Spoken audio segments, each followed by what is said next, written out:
is Jen. Welcome back to Bookish Blonde. So today I have my May wrap up for you guys.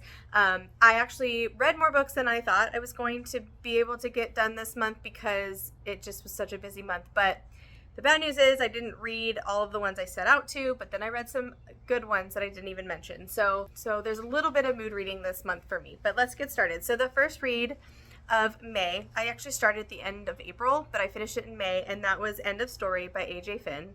I gave this one 3 stars. I don't want to be too negative or harsh on the book because I think a lot of people would absolutely enjoy this book. It was missing something for me. I gave it a 3-star. It was a little bit slow. It was just okay. I didn't feel attached to the characters. And so when I'm not attached to the characters, and I guess the twist, then I'm kind of just always disappointed because sometimes if you can guess the twist, but if you're fully invested into the characters, then it doesn't matter. So I will continue to read A.J. Finn, but this one just was fell a little bit short to me. Next one was Listen for the Lie by Amy Tintera. I actually listened to this on audio. I don't own a physical copy. I borrowed one from my library through Hoopla, and this one was a 5. I loved this book, you guys. The reason why I wanted to listen to it was because of the podcast element. So that was done so great. It was my first 5-star read of 2024 that was a thriller. So that was exciting about this one. I found the pacing very impressive. I felt like the plot and the twist and everything of the book like just peeled like an onion. Like it just was done so well. It was so thought out. The timing of the plot reveals were perfect. I loved Lucy and Sav's friendship. I definitely liked the timeline where they were together. Yeah, I mean, highly recommend this one. Great read. I really enjoyed my reading experience, and I think you guys should pick that one up. The next one I picked up, I won't give you my rating because it's part of my 5-star predictions. I had 3 to read for May and June total, so I got 2 done in May. And the first one was Only If You're Lucky by Stacey Willingham. This is the one where she's a freshman in college. She ends up meeting this girl that becomes her friend and rooming with a bunch of girls off campus. And then there's a murder, and you have some complex female friendships. You have past timelines and present timelines. Won't give you my rating, but I did enjoy it. So you'll have to see if it was a 5 or not. The next one I picked up was Red, White, and Royal Blue by Casey McQuiston. Now, spoiler alert, unpopular opinion alert, I just didn't like it, you guys. I gave it 2.5 stars. What it did do well was it made me laugh. It made me laugh out loud for the beginning of the book. I did appreciate that. It was cute. I mean, it was a cute romance. It was fine.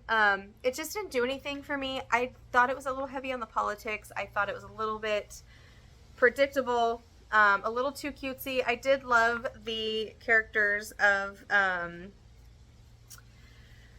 oh gosh, his sister and her friend, or their friend. There were some cute romantic parts.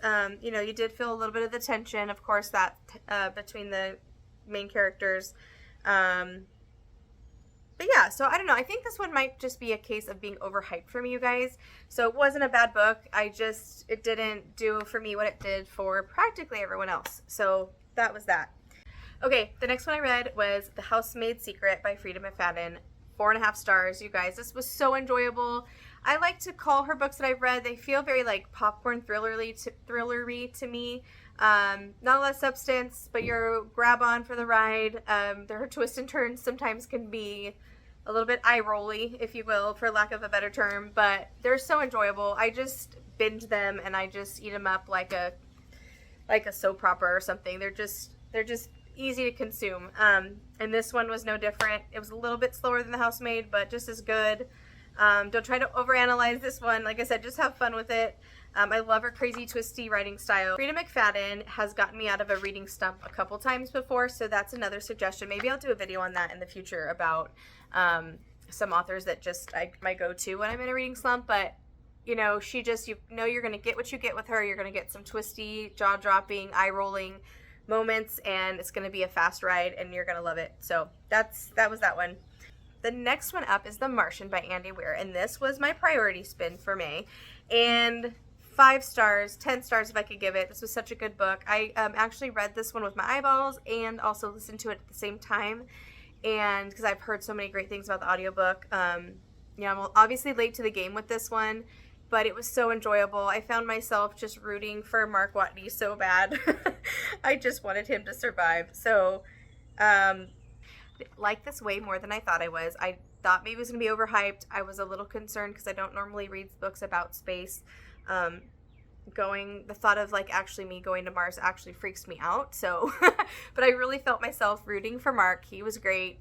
I'm going to watch the movie this week, I think, because I haven't seen the movie yet either. So that'll be fun to see what that's like compared to the book. I heard it's done pretty well. So looking forward to that one. Another 5-star priority spin read this month. So, okay, the last one I have to talk about is The Nature of Disappearing by Kimmy Cunningham Grant. This is the one I have on my Kindle this month. I'm about a little over 50%.